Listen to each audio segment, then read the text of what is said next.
প্রতিটা মুহূর্তে আপনি মনে করবেন যে আমার মাইরা ফেললে কারো কাছে জবাবদিহি করতে হয় না। তখন যেটা হয় জামাত শিবিরের সাইকিতে এই স্বাধীনতা মানে দাঁড়ায় এইটা যে আমারে মাইরা ফেলা হলো আপনার স্বাধীনতা। 71 সালে এটা হওয়াই উচিত হয় নাই, বিকজ ইন্ডিয়া এখানে সাহায্য করছে, এগুলি কি কি জানি বলতে থাকে। But 71 is a reality. আমরা বাংলাদেশে দাঁড়ায় আছি, যে আমাদের প্রবলেম কি এটা বলতে, স্বীকার করতে প্রবলেমটা কি? আপনার কাছে কি মনে হয়?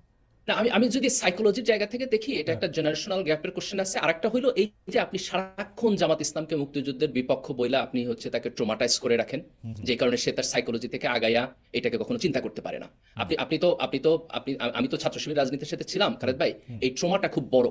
আপনি প্রতিটা মুহূর্তে আপনি আমাকে ট্যাগ করবেন, প্রতিটা মুহূর্তে আপনি আমার গণতান্ত্রিক অধিকারের 12টা বাজায় দিবেন, প্রতিটা মুহূর্তে আপনি মনে করবেন যে আমার মাইরা ফেললে কারো কাছে জবাবদিহি করতে হয় না। তখন যেটা হয় জামাত শিবিরের সাইকিতে এই স্বাধীনতা মানে দাঁড়ায় এইটা যে আমারে মাইরা ফেলা হলো আপনার স্বাধীনতা। And that creates a very very big wall in democracy, believe me, আমি আমার এক্সপেরিয়েন্স থেকে বলতেছি। তো আমরা যদি জাতীয় জায়গায় দাঁড়াইয়া মনে করি যে এই আদারিং এর ওয়াল ভাঙতে হইব, তাহলে জামাতের ব্যাপারে আমাদের আরেকটু কম্প্যাশনেট হইতে হবে এবং কম্প্যাশনেট হইয়া এই স্পেসটা তৈরি করতে হবে। ডক্টর গালিব, আপনার কাছে কি বলা, জামায়াতের কি দেখেন আপনি? জামায়াতের দায়িত্বটা কতটুকু আপনি দেখেন? জামায়াত তো কিরকম আপনি দেখেন? ডক্টর গালিব আপনারে বলি, জামায়াত কিরকম দেখেন? জামায়াতের লাইনে লাইনে খাপে খাপে খোপে খোপে কথা না বললে ছাত্র দলের নিয়া, বিএনপির নিয়া, এতদিনকার এলাই কাউরে নিয়া কথা বলতে, তাদেরকে মানুষের সামনে ছোট করতে, বাম ডামের কথা আমি বাদ দিলাম, একটু দেরি করে না, কিন্তু একটু নাইসলি বলে। বিএনপি আওয়ামী লীগের মতো এরকম অশিক্ষিত ভাষায় বলে না, কিন্তু খুবই বলে। কিন্তু ডক্টর গালিব আপনি নিশ্চয়ই খেয়াল করেন সব রাজনৈতিক দল বলে খালেদ ভাই, কিন্তু জামায়াত একটা ইনিশিয়েটিভ নিবে না। না না না, এখানে আপনি জামাতকে আদারিং করতেছেন ভাই। আমি একটু আদারিং করছি না, আমি ট্রাস্ট ইউ মি এই যে এইটা বললে আমি আবার এখন একটু বিপদে পড়ি। আমি একটু আদারিং করছি না এই প্রসঙ্গ। আমি যদি আওয়ামী লীগের কাউরে পাইতাম, আপনার থেকেও আমি অনেক কঠিন ভাবে এটা আমি তারে জানতে চাইতাম যে তারা আসলে 24-এ এটার ব্যাপারে তাদের বিন্দুমাত্র রিমোর্স আছে কিনা। আমি জামাতের ব্যাপারে কোশ্চেন গুলো আসবে, 71 ইস্যুতেও আসবে, কিন্তু আমাদের একটা খুব এটা প্লিজ আমাকে এটা ধরেন যে আমি জামাতের জায়গা থেকে প্রশ্ন করতে, আমি ইন্ডিপেন্ডেন্ট জায়গা থেকে বলতেছি যে আদারিং, যে দেখেন এই যে বাকিউল্লাহ ভাই বলতেছে, আমি সরি বারবার আমি আপনাকে ধরেন যে বামদের সাথে জেনারেলাইজ করতেছি, এটা হয়ে যাচ্ছে। আমি সরি, আমি নিজে বাম, আপনি বাম হিসেবে বাংলাদেশের বাম রাজনীতি হ্যাঁ না শিওর, আমি পার্সোনালি নিতেছি না, আমি আপনার ওয়ান পয়েন্ট অ্যাপ্রিশিয়েট করি। দেখেন আপনি ধর্মভিত্তিক রাজনৈতিক দলের এই প্রবলেম থাকার কারণে তাদের সবার বিপক্ষে আপনি প্রিএমটিভলি দাঁড়ায় যাবেন যে তাদেরকে নিষিদ্ধ করতে হবে।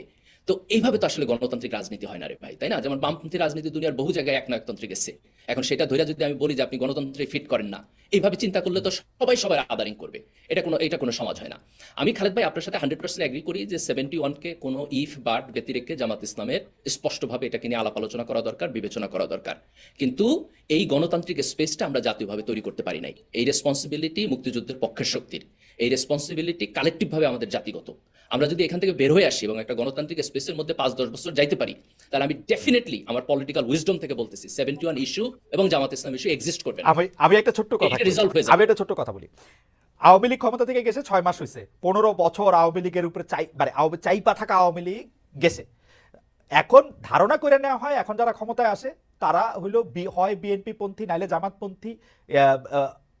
ক্ষমতায় আসার পরপরই তাহলে এখন 71টারে ডিল করা উচিত হচ্ছে সেইভাবে। কিন্তু আমরা আসলে কি দেখি? আমরা দেখি যখনই সুযোগ পাওয়া যাইতেছে তখনই মুক্তিযোদ্ধাদের হেয় করা হচ্ছে, জুতার মালা পরানো হচ্ছে, লেখা হচ্ছে 71 সালে আমরা এটা করছি। 16 ডিসেম্বর পালন করার ক্ষেত্রে এক ধরনের কেমন জানি মনে হচ্ছে এটা আওয়ামী লীগের জিনিস। এই কয়দিন পরে 26শে মার্চ চাইবো, আমি একইভাবে দেখবো, মনে হবো এটা আওয়ামী লীগের জিনিস।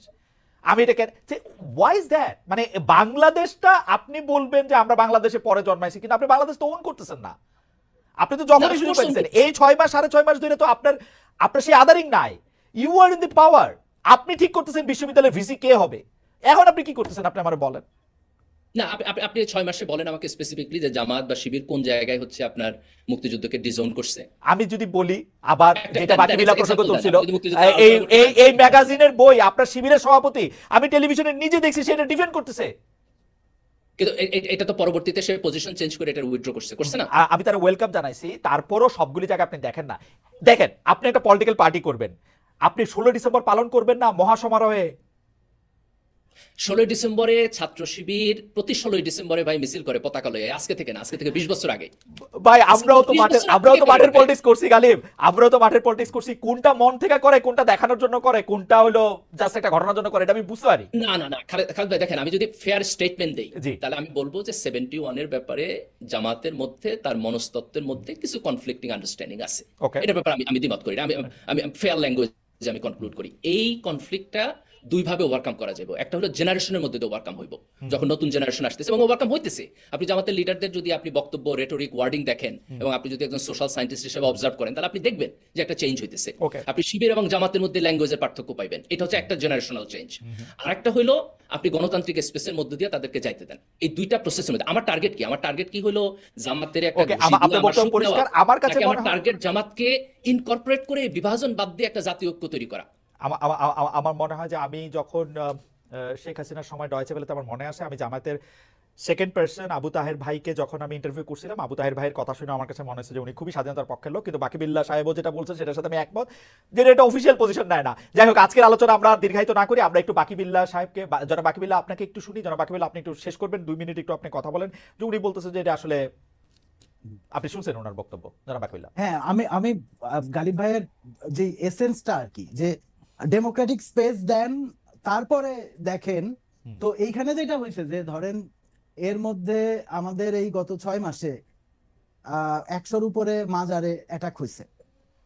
আমাদের এইখানে এরকম পলিটিক্যাল ইসলামিক পার্টি আছে, আমাদের এখন মূলধারার পার্টি, যাদের সাথে আমাদের আসলে ইন্টারাকশনও কোনো না কোনো ভাবে আছে। তারা ব্যানার নিয়ে মিছিল করছে যে মেয়েদের ফুটবল টুর্নামেন্ট করা যাবে না। এখন এই জাজমেন্ট আমি দিচ্ছি না, আমি এখন কোনো রাজনীতি নিষিদ্ধ চাই না। আমারে যদি বলেন ব্যক্তিগতভাবে, আমি কোনো ধরনের রাজনীতি নিষিদ্ধের পক্ষে এই মুহূর্তে না।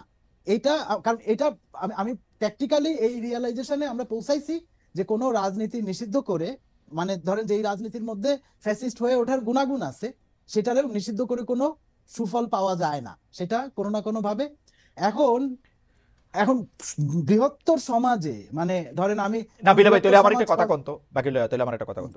বৈষম্য বিরোধী ছাত্র আন্দোলনের একজন একটা অনুষ্ঠানে, তাও এটা ইসলামী ছাত্র শিবিরের একটা অনুষ্ঠানে গিয়ে বলছে ইসলামী ছাত্র শিবির আমাদের সঙ্গে খুব ভালোভাবে আছে।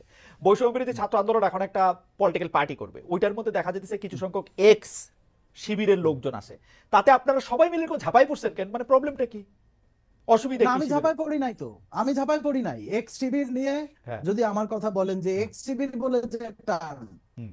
ওইটা নিয়ে আমার সমস্যা নাই। এক্স শিবির মানেই সে এখন জামাতের পলিটিক্স করতেছে, বা কেউ যদি জামাতের পলিটিক্স এর লাইন আপেও থাকে, এটা নিয়ে যেমন আমি পার্সোনালি কথা বলি নাই, এই জায়গায় আমি ওই জায়গায় যাওয়ার পক্ষে না। আমি আগের আলাপের মেরিট ধরে কথা বলতেছিলাম যে সমাজে বিশ্বাসযোগ্যতার যে সংকট, বা সমাজের একটা ধরেন যে কি বলবো, যে একটা ইনফ্লুয়েন্সিয়াল গোষ্ঠীর মধ্যেও বিশ্বাসযোগ্যতার যে সংকট, সেটার কার্যকারণ সম্পর্কটা আমি আসলে গালিব ভাইরে বোঝানোর চেষ্টা করতেছিলাম ওই জায়গা থেকে। এই জায়গাগুলি ক্লিয়ার না হইলে, ধরেন আমি বলে দিলাম যে আচ্ছা আমরা ডেমোক্রেটিক স্পেস দেব, কিন্তু সমাজে ওই ডেমোক্রেটিক স্পেস ক্রিয়েট হবে না না, কিন্তু সবার জন্য। জনাব বাকিবিল্লাহ, আমি আর যেহেতু ডক্টর গালিবের কাছে যাবো না, সেহেতু ডক্টর গালিবের পক্ষে আমি একটু বলি। আপনি জনগণের উপরে ছেড়ে দেন, এটা তো ডক্টর গালিবও চাইতেছেন। আপনি কি এটা বলা বন্ধ করবেন কিনা যে না আমরা জামাত শিবিরকে আর জায়গা দিব না? আমরা জামাত শিবিরকে, আমি কিন্তু এই জাজমেন্টের মধ্যে ঢুকি নাই। আপনি এই জাজমেন্টের মধ্যে আমি আজকে কথা ঢুকতেছেন না? বলছি, আচ্ছা, হ্যাঁ। এইটা কি না, না, এই এটা কি judgment-এর আপনার মধ্যে ঢুকি একা নাই। অবস্থান নাকি মোটামুটি ভাবে মানে সংগঠনেরও একই অবস্থান? আমি যদি সাবেক ছাত্র সংগঠন ইউনিয়নের বলতে কথা কি বলি, যে- সিপিবির কথা বলি, আপনার হ্যাঁ। কাছে কি মনে হয় একই অবস্থান? ধরেন এই জায়গায় পলিটিক্যাল ল্যাঙ্গুয়েজটা, এখনকার ছাত্র ইউনিয়নের পলিটিক্যাল ল্যাঙ্গুয়েজ যেটা, হ্যাঁ। আমি যদি সেটা ধরেও বলি, এই প্রশ্নগুলি আমি আগে যা যা প্রশ্ন করছি, এই প্রশ্নগুলি ওদের মাথায়, ওরা যেহেতু এখন শিক্ষা প্রতিষ্ঠানে পলিটিক্যাল ফিল্ডের অ্যাকশনে আছে, হ্যাঁ। ফলে ওই জায়গায় যে এই শক্তিটার তো ফ্যাসিস্ট হয়ে ওঠার গুণাগুণ আছে, এই শক্তিটা আমার উপর সশস্ত্র আক্রমণ করার অভিজ্ঞতা আছে। ফলে এই জায়গায় আমরা কি কোনো নতুন আন্ডারস্ট্যান্ডিং এ পৌঁছাইছি, বা Okay. তাদের তরফ থেকে Okay, okay, okay, এরকম okay. কোনো বার্তা পাইছি যে সে আবার পাওয়ার পাইলে আমার উপর আক্রমণ করবে না, ওকে ওকে, আমি বুঝতে পারছি, মোরাল পুলিশিং করবে না? আমি বুঝতে পারছি।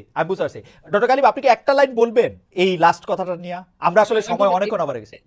এটা অত্যন্ত ফ্লোড আর্গুমেন্ট। আপনি হাইপোথেসিস করতেছেন যে সে বড় হলে আমার রাজনীতির জন্য না, হুমকি হয়ে অতীতে উঠবে, করছে কারণ যে, আপনি তার অতীতে সাথে করছে যে, এনগেজই হবেন না। অতীতে করছে যে, অতীতে কত সালে, কবে, কোথায়, কোন স্কেলে?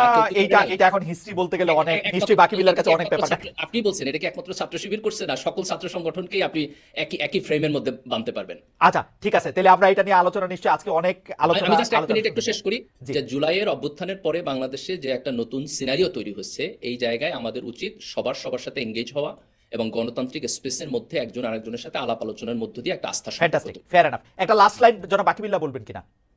যে এই আস্থার সম্পর্কটা তৈরি হইতে গেলে ধরেন আমি ইসলামিক পার্টিগুলির ক্ষেত্রে বিশেষ করে বলবো যে তারা যে আক্রমণ করবে না অন্যদের, এবং বিশেষ করে যদি আমি নারীদের Okay. ফুটবল টুর্নামেন্টের কথা বলি, এই আচ্ছা ঠিক আছে, পুরোনো কথা আর বলা দরকার নেই, আস্থার জায়গাটা দরকার হলে এই ব্যাপারগুলি আসলে ক্লিয়ার হতে হবে। ডক্টর মির্জা গালিব এবং আমাদের সাথে এতক্ষণ ছিলেন জনাব বাকি বিল্লাহ,